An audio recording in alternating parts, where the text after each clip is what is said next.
Việt Nam thành công.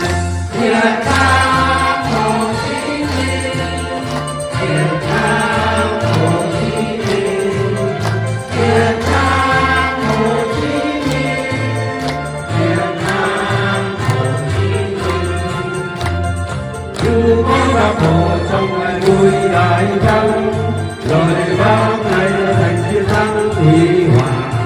30 năm đấu tranh thành còn đây là non sông, 30 năm dân chủ cộng hòa, Bắc Việt Nam thành công. Việt Nam